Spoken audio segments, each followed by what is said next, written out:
Hey, everybody. Welcome to the Charlie B podcast. I'm your host, Charlie B. Do you ever feel like you have so much going on and you just need to breathe? Being a wife and mother can be so overwhelming, and sometimes you just need a minute. Take that minute with me, Charlie B. In this space, we'll talk about marriage, motherhood, and just being a woman. How do we manage to keep it together in the midst of everything that's going on? We're women, and that's just what we do. So listen, this is that pull up to the house and sit in your car for a minute moment. We all need those. You didn't have to, but I'm so glad you decided to spend that moment with me on the Charlie B podcast. Let's jump right in. Hello, and welcome back to another episode of the Charlie B podcast. My name is Charlene, better known as Charlie B, and I am so glad that you took out the time to join me. Tonight in the studio, I have a very special guest. You know, all my guests are special, but this young lady jumped in the hoop last minute because it is October. Not only is it Breast Cancer Awareness Month, and you all know that my sister Tony is a survivor, and we did a breast cancer walk on Sunday, and we'll be talking to Tony real soon. But tonight we're going to be talking about depression. October is also Depression Awareness Month, and we know that the society that we live in today, a lot of people are suffering from depression. So tonight I have a very special guest. Her name is Brandi Esters. She is a therapist, and I'm going to let her take a moment to introduce herself. Brandi, say hello to the peoples. Hi, everyone. So my name is Brandi Esters. I'm a school psychologist based here in New Jersey. I'm also an entrepreneur. I have a side hustle. It's a event decorating and balloon art business that I started a few years ago. So I kind of do both right now, school psychology and then my event business. I love this. So you said balloon art. Do you do the arches? Yes. That's my favorite thing, the arches. But that's a lot of work. It is. And you don't realize it until you do it. Right. It's a lot of work, a lot of planning, a lot of organizing. But that's all the things that I love. Really. Hey, listen, I know who to call for my next party, for my next event. Let's jump right into this, to depression awareness. I know that we both talked very briefly about our own experiences as kids with depression. I don't want to tell your age, but I'm 53. So that was way years ago. I don't know why I always sound like I'm in my 90s. Mm-hmm. It just feels good to say I'm old. I don't know. But as growing up, I went through a lot as a child. Today, society is so much different than it was when I was growing up. And I can't imagine what you see, what therapists see. So first, let me ask you, what caused you to want to go into therapy?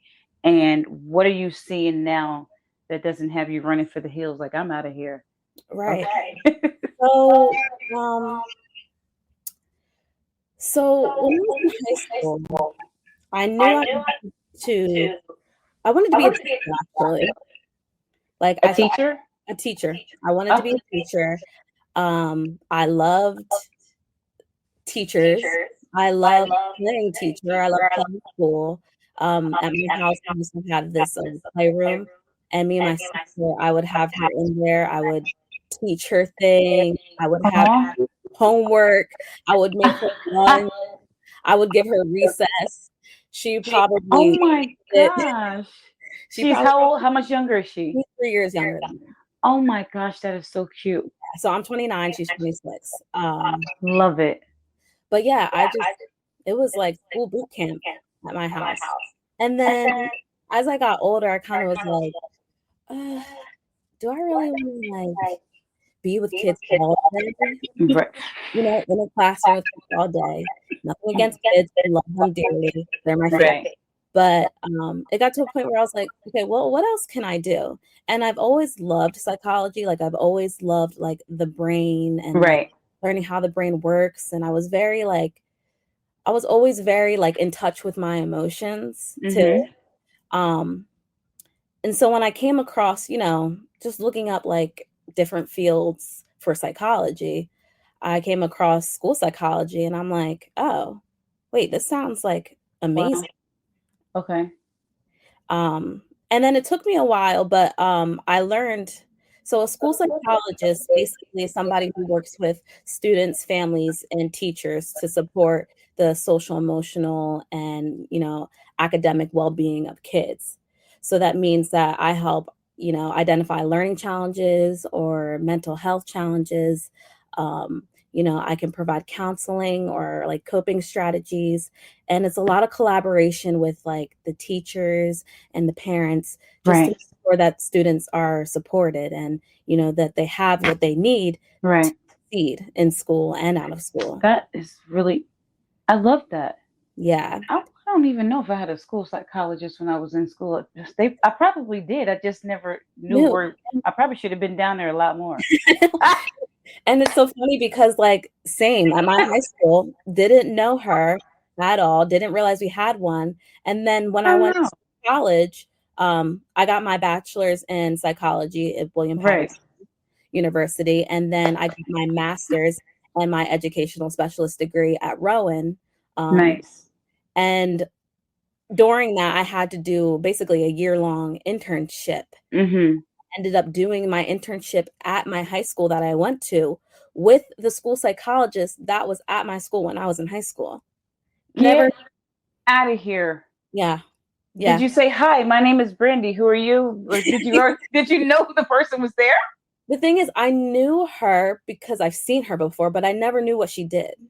Wow. In school, I'm not, I you don't have know. to ask my friend Dinita. She probably knew everybody in the school. So I'm going to reach out. I really want to know. Yeah, yeah. Pretty much every school should have them because a lot of what we do is we work with special ed. So, if it's a school that has special ed, like a special ed population, Oh, okay. So, um, okay, I got it. So, yeah, okay, yeah. that probably is why we didn't know. So, if it was for special ed student, but it wasn't just for special ed students, right? Anybody could go to see you. So, so it's a bit different because sometimes a lot of people think that like I'm the school counselor, um, which a lot of what the school counselor does is in what I do. But my main thing is I work with the special ed students. I do the cognitive testing, Okay. how Okay. they like their intellectual functioning. Um, and in New Jersey, I also kind of act as a learning consultant too, where I do the academic testing too. I Um, got it. yeah. So it's not That just makes perfect sense now. counseling. I think I know who the counselor was. I just didn't know that she was the counselor. I got Mhm. it now. And it also really Okay. depends on the school. Like a lot of schools, the school psychologist is strictly testing. Some Hmm. schools they do a little bit of both, and luckily at my school, I can do a little bit of both. Nice. That is so nice to know. Hmm. I listen. I learned something. We've been on here for what 10 minutes, and I done learned something interesting. So how do you, now? I know how you wanted to do it. What keeps you motivated to continue to do it? And is it like I can imagine how difficult it must be dealing with the most challenged students. Hmm. We all students are challenged. I don't care how smart they are. Yeah.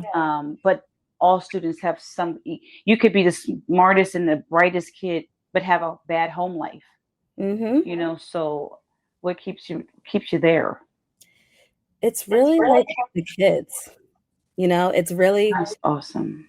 who they are. It's my favorite thing about working in a school is being able to have the rapport that I have with my students. And it's not even just like the kids who are on my caseload. Hmm. I work with all the kids. I work with the gen ed. I work with the special ed. I work with everyone. Wow. So I have a lot of like autonomy in my day where I can just, talk to kids and, catch up with them, see what they're doing. Right. How they're doing. I can go out to recess and hang out with them. I can sit with them in the lunchroom and chat with them. So it's really it's them. It's I them love that that. keeps me grounded and just reminds me, what I do it like who I do it for and what I do it for. Nice. Okay. I think that's interesting. I remember now I'm sitting here like I think I actually sat with the school counselor, just didn't know it because I had some major anger issues. And one of my teachers made me go talk to this lady.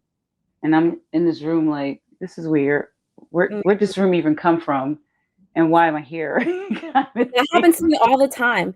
They're like looking around, like, where am I? And it Like, had me at the school counselor and didn't tell me. yeah, Ain't that something? yeah. And then, it's also kind of difficult because when you like introduce yourself to the kids, they don't really understand exactly what I do. So Right. whenever I have a kid down there, for whatever reason, I typically just tell them, this is the child study team. This is where the kids come sometimes. Yep. They might need a Child break, study team. or they might be upset and they need somebody to talk to, or just any feeling that they're feeling that they need to talk to somebody about it, or they need to just take a break from class. This is where you go. And Got it. that's enough for them. See, if you would have started with the child study team, I would have had less questions. Oh, Everybody know what you yeah, child study team. got Me. you. Wow. Okay, and it's interesting that they call it that. Is that just what they call it all over? Is the child study team? Is that's just the Yeah. name of it? So the Nice. child study team is Okay, called I know all. exactly where it was, and yeah, we Mm-hmm. should probably start this episode all over because I got it now. Rewind. I know. I'm good. Wow, this is interesting. Yeah, yeah. And you actually love it. I can tell that you really love it. Oh, I love it. And like not only do I love the kids, but like I love the school that I work at. Like I love Nice. my coworkers. I love, you know, everyone at the school. I love the environment. So I just love every part of it. I'm sorry for the face. I just had the thing. This thing, I'm trying to figure it out. I'll be sitting here and do something, and then it just put the thumbs down emoji up. And I did not give you a thumbs down, I promise. It's I okay. don't know what's going on. I I think figured. that's really interesting, Brandi. And I wanted to take out the time to tell you thank you for the work that you do. It is very important. It is very, very important, the work Mhm. that you do. And it does not, I'm sure some days it feels like it goes unnoticed, but it doesn't because you're making a difference for our kids. And Thank you. we Appreciate it. thank you. Mhm. Woo-hoo.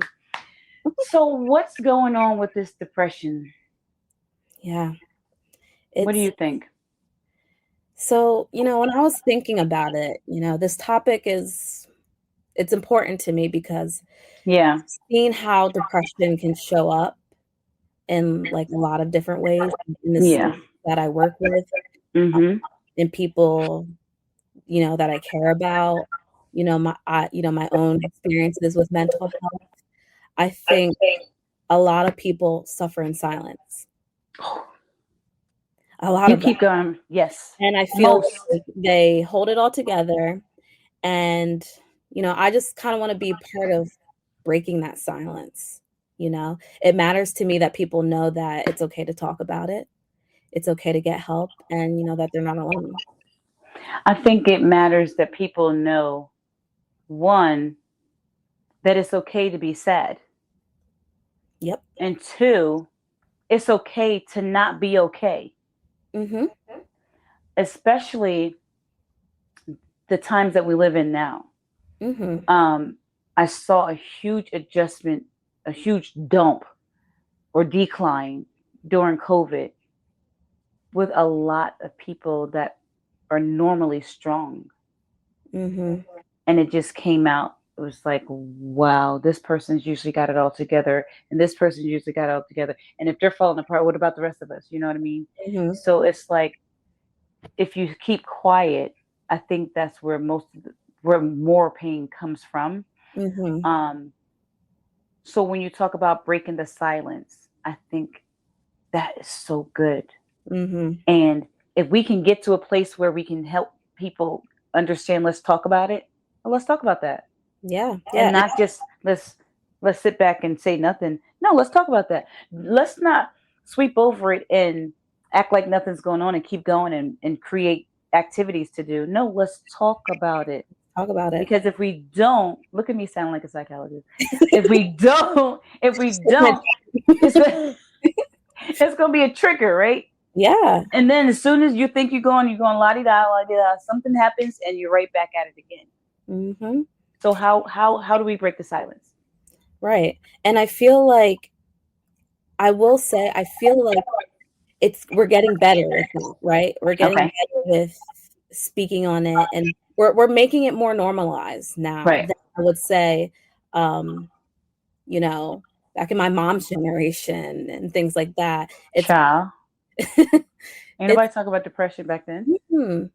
At all. And I feel like not only are we making it more important, but we're also making it like more important in the schools too. There's a lot more resources, a lot more funding that is going into like the mental health world. And I think it's important that we really take advantage of that right now. Yeah, I agree. I think, when I was thinking about depression, I feel like there's this kind of misconception when it comes to like sadness and depression. Because sadness sometimes is temporary, right? Like, or sometimes sadness is, tied to a situation. Yeah. Where depression, it kind of lingers, it affects your ability to function. It can look like numbness. It can look like, exhaustion, irritability. So I think it's important to first, before we, jump to how we break it, well, what does it look like? What are the signs of it? And I feel like the signs, are, common withdrawal, losing interest in activities that you typically would be interested in. Wow. Daily tasks that might feel heavy. You're feeling like you're just going through the motions. And I think it's really interesting, and people, I think, are starting to realize, but people may still appear to be happy, still appear to be successful, or look fine. But I feel like those are signs to notice. If you think about, example, Robin Williams. Yeah. I was doing my research, found out that, The Rock, Dwayne Johnson, The Rock, yeah, he struggles with it too. So you think about those people who are always happy and, wow, always comedic, and, they look fine, they're successful. They're dealing with it too. Wow. Interesting. I didn't know that about The Rock. No, I didn't know either. Wow. Okay. And I agree with you. I agree with you wholeheartedly. Like, that's interesting. We have to figure out what it is. But so many people are so good at hiding it. Oh, 100%.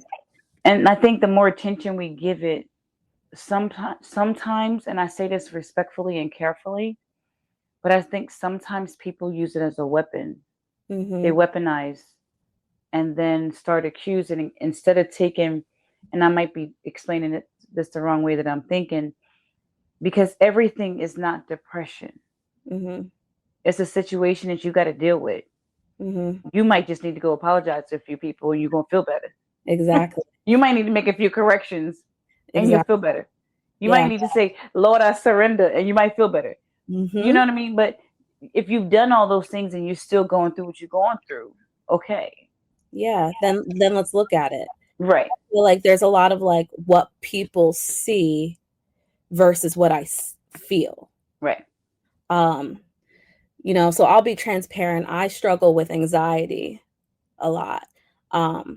So what people see from me sometimes is, I'm good at planning, but what I feel is like I need to be prepared for if this happens, if this happens, if this happens.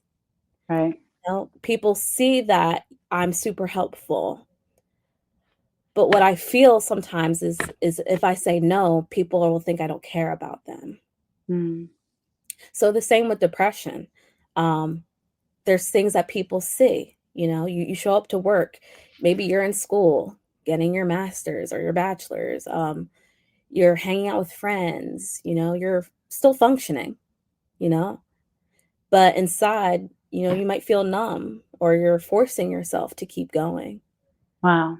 On the outside, it might look like, you're doing those daily normal routines that you typically do, but inside, every task feels exhausting. That's how Mm, sometimes depression can be different as far as like what people see versus what you feel. right. I think it's important, for us and, for, people who have people in their lives that deal with it, or, you have students who might be dealing with it. It's important to check in and have honest conversations about it.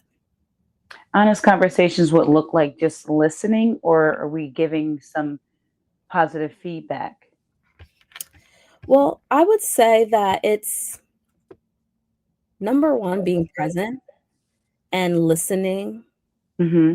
listening more, because sometimes if you give people the space to talk, they will. There is also sometimes instances where, these these conversations are uncomfortable, right? So you think Mm-hmm. that if you keep talking, it's making it better, but sometimes it's not. Sometimes you have to listen more than you can Right. talk. Sometimes you have to listen more than trying to focus on how you can fix it for Fix it. Right.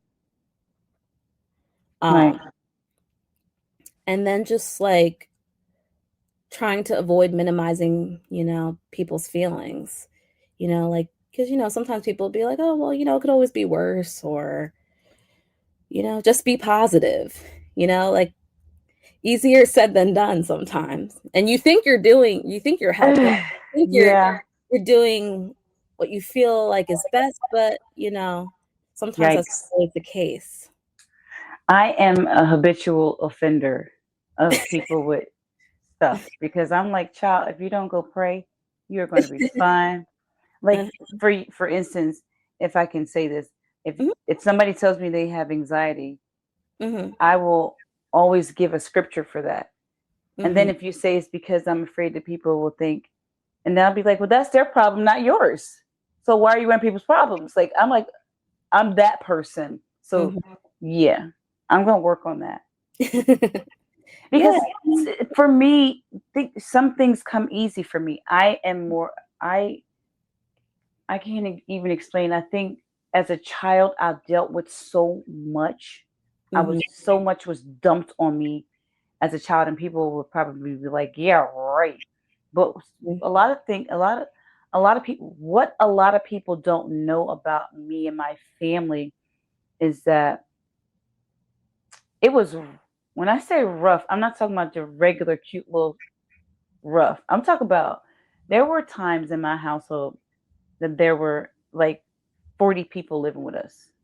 That mhm, is without exaggeration. mhm, And I would sit in my space and look around and try to figure out where do I fit in here. So there were times where there were so many people there, kids, adults coming and going because my mom was an orphan. Her mom gave her up at 3 years old mhm, um, for adoption to a woman that abused her. So my mom had it bad, mhm, and it was her and her sister, my aunt Pat, who was younger. But my grandmother gave them both up for adoption. But my aunt, they were separated. My mom went one way, and my aunt went another. And my mom was terribly abused by this house that she lived in. mhm, So she never got the healing that she needed from that. mhm. So she brought that to her family and her kids. And when somebody needed a place to stay, guess where they stayed? Your house. Yeah, yeah. So it would be people. It was insane.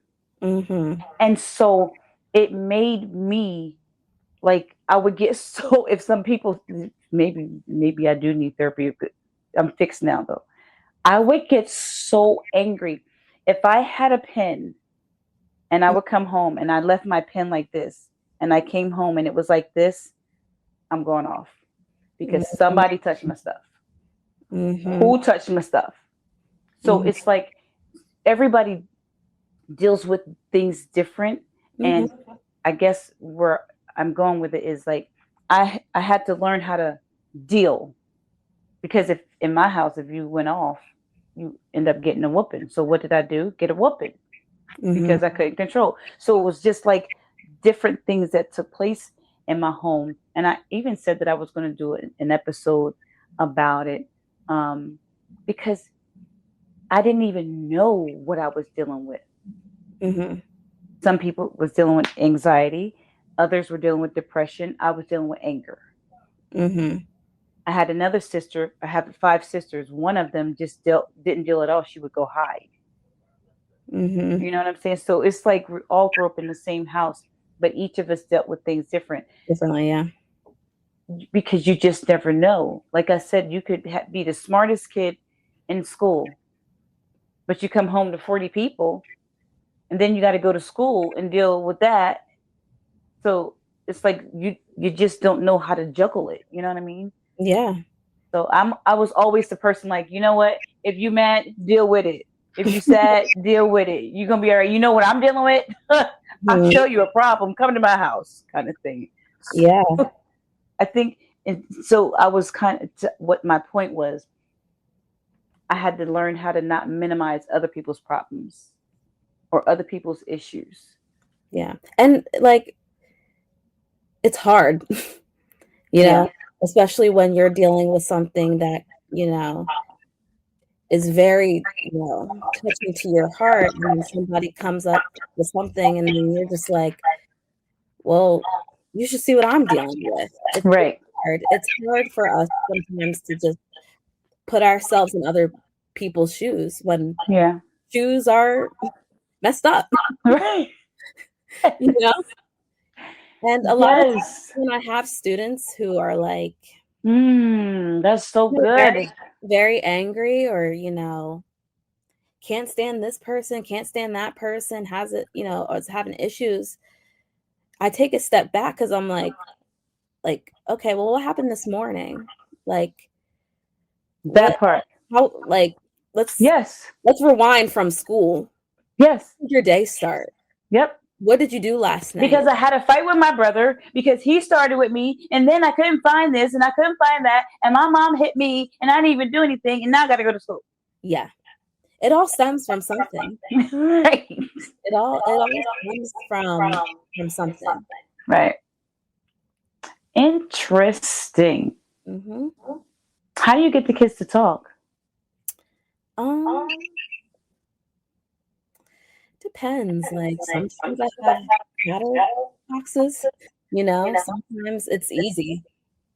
But sometimes it's not as easy. And when I have kids who like are having, you know, an issue or, you know, upset or mad, when they come to my office, I try to give them space for a minute, you know. Right. I'll have them sit down. I'll be like, would you like a fidget? Would you like, you know, Lego, some sand? You know, have them play with it for a little bit. But I don't immediately like, and I learned this from someone that I did my internship with, who we're really close friends now. Right. She's a school counselor, but it just always impressed me because she would have kids come to her office, but she wouldn't immediately talk to them. She would have them sit down, you know, kind of get to that homeostasis. Yeah. And then she would talk to them, because sometimes you just need like a minute. Sometimes you just need to like play with a fidget. Sometimes you just need to step outside of wherever you're at and just kind of reflect. So that's kind of what I do. And I kind of don't, you know, immediately start with whatever the issue is. I just ask them, you know, how their day is. What was the best part of their day? What was, you know, not a good part of their day? What are they doing after school? What do you like to do? kind of when you come in with that kind of rapport and you seem interested in that before you get into like that kind of things, it helps. It helps them talk and helps them feel comfortable with talking to you. And, you know, sometimes I'm just a complete stranger to them. Mm-hmm. But eventually, you know, we make that rapport, and then they see me in the hallway and they're like, hey, like, Oh, or I get the ones love that that. come to my office every day, and I'm like, not every day, What okay? about, thinking about back in the day, the parents that have a problem with the kids coming to talk to you? Do you deal with that a lot? um, Not as much as you would think, Okay. but there are some parents that don't want you to speak to their kid, and I mean, at that point, there's really you can't because that's what Okay. they're asking. But, you know, the kids know that we're there for them and they know it's a safe space, you know. So if it gets to a point where you have to, then you have to. Right. But Right. um other Hmm. than we kind of just go with whatever the parent Okay. allows. So where depression comes in, and we're just bringing awareness, right? Mhm. It's depression awareness. How do we stay aware and not just forget when it comes, like September was suicide awareness, now it's October, depression awareness, and December is going to come and it's going to be Christmas, and people are going to think about the loved ones that they lost and the things they had and don't have, breakups and divorces or whatever, somebody passed away. And like for me, December is really tough because my dad passed December 16th of 2008, and my mom passed December 16th of 2023. And that, can you imagine my big family? We always get together for Christmas, Thanksgiving, like the holidays are the thing. Mhm. And I've already made up in my mind that I'm not going to plan every year to be depressed around the holidays, because that's not what mom and dad would want, right? But what Mhm. about the people that can't bring themselves out of that? That's where you find most, I guess, in my unprofessional opinion, a lot of times where people are the most depressed. Yeah. I mean, I feel like a lot of people who also like deal with depression, and maybe it is those certain times of the year that they know is the hardest for them. I, it's kind of like you kind of have to prepare for it. You have to have Mm-hmm. those, you have to have your coping toolbox ready Right. Oh, that's because good. ready or not, here it comes, It's right? coming. It's going to be Coping there. toolbox. It's inevitable sometimes. Um, but use that coping toolbox, right? I always say when it comes to coping and trying to figure out what strategies to work and what do I do and how do I stay ready, you know, start small, you know, go outside, make sure you're eating, make sure you're drinking water, you know, journal. Um, Mm. Journal if that's what, you know, works for you. I like to say, you know, pray, pray honestly, not Yeah. perfectly. I think Ooh. I had a hard time initially kind of using that as a tool because I always felt like when I pray, I have to pray right. Right. Oh. Like I have to make sure that it sounds right, making sense, or you know, Yeah. said in Oh, a I like that. it's I said in a got you. way that is, you know, good to the Lord kind of thing. But I learned that that's not the case. Like Nope. God just wants you to pray. Yeah. Doesn't I would tell him, I'm yeah, scared. Lord, I'm scared. I'm weak. I need you. I don't know what to do. Be honest. yeah, I be honest. messed up. It doesn't have to be super scripted and beautiful, Yeah. big words and, you know, powerful words. Just pray honestly. Yeah. That's And you know good. when that time comes, don't isolate yourself. Mm.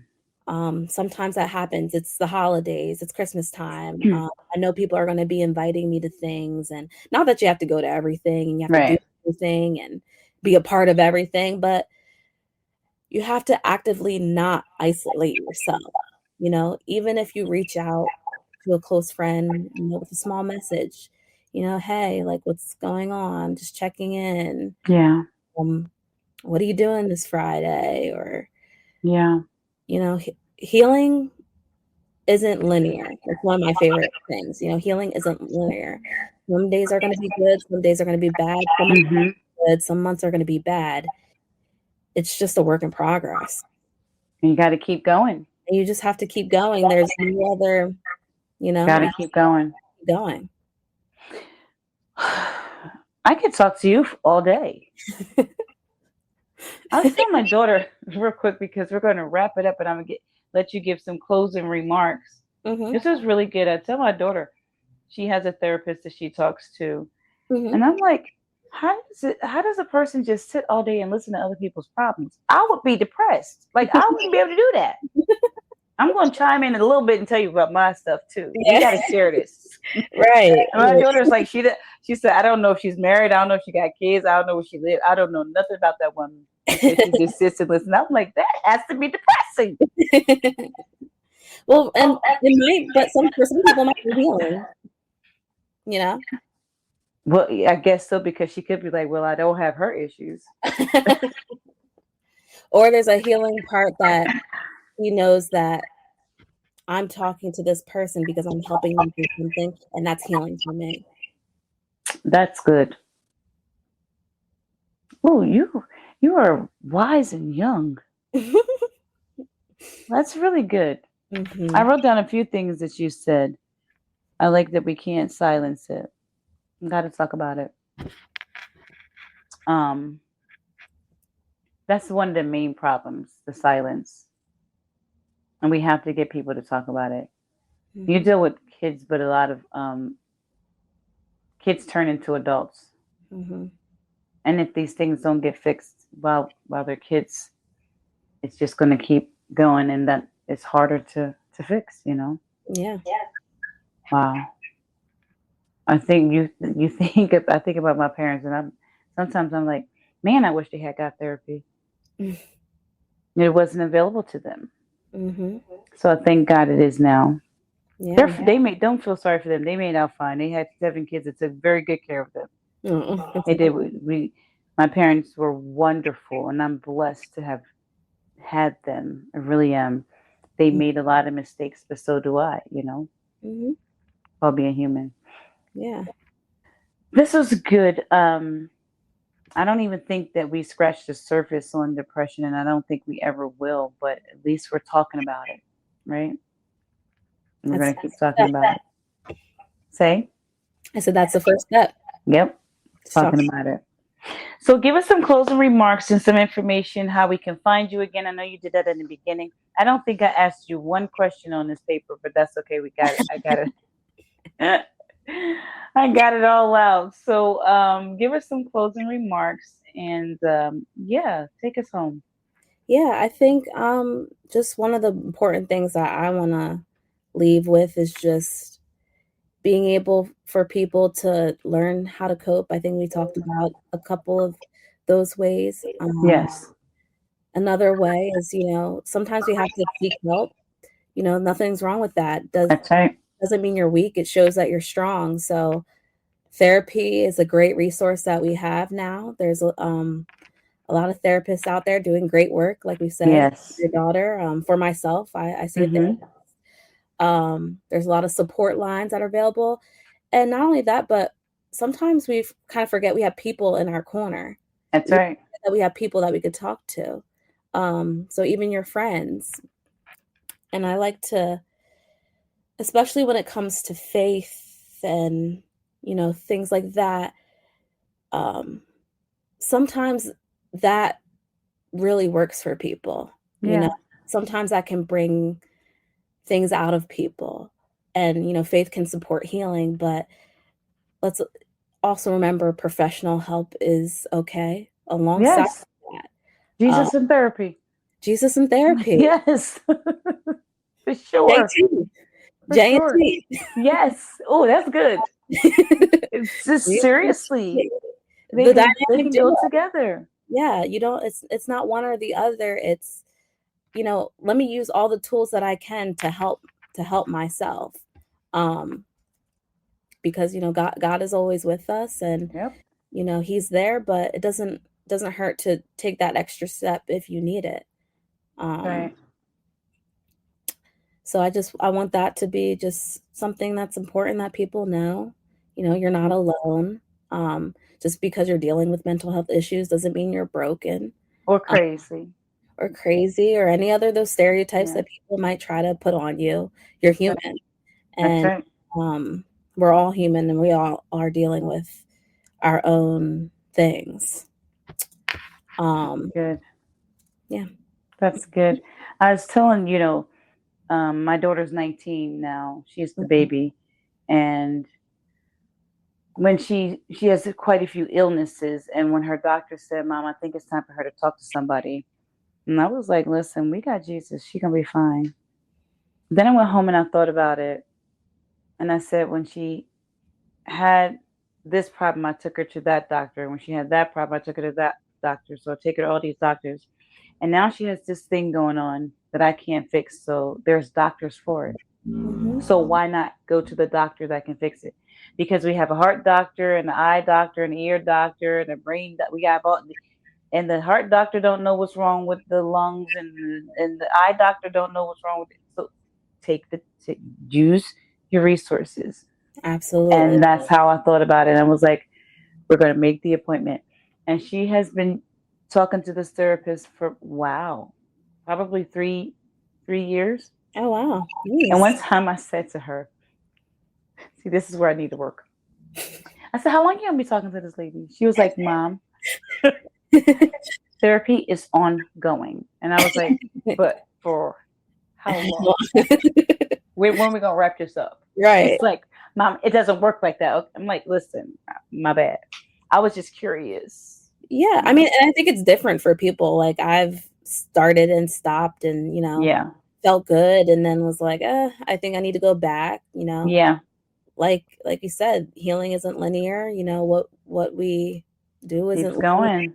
It keeps going. It's up, it's Yeah.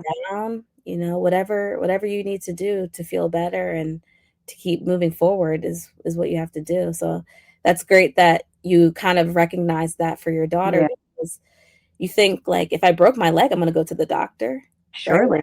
Well, if I'm not feeling right in my heart and in my mind, I might need some extra help. That's right.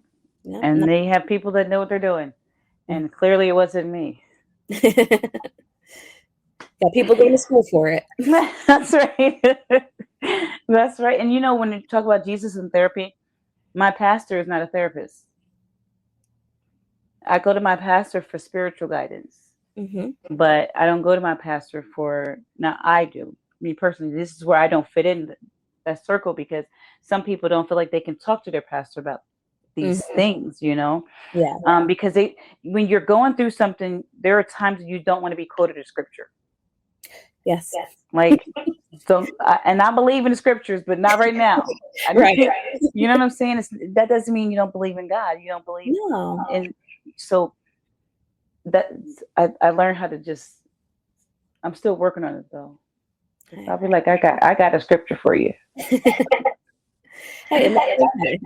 Yeah, yeah. This is good. This was so good and so needed. I appreciate you so much for taking out the time to bring light on this very serious subject. Depression is real.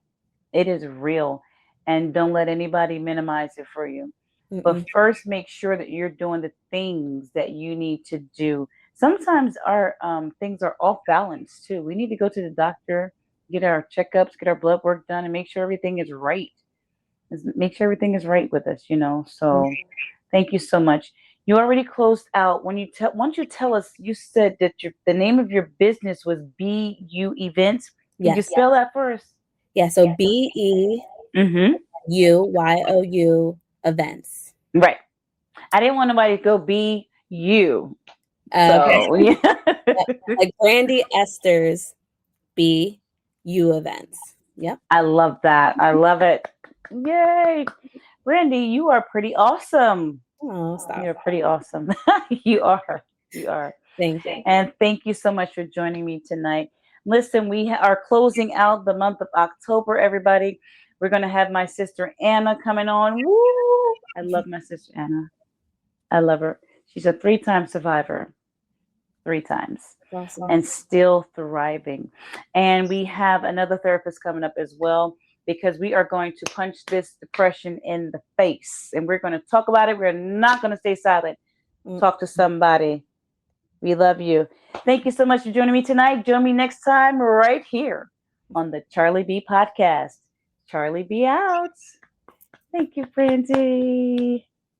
Let me stop recording. Don't forget to like, share, and subscribe to the show.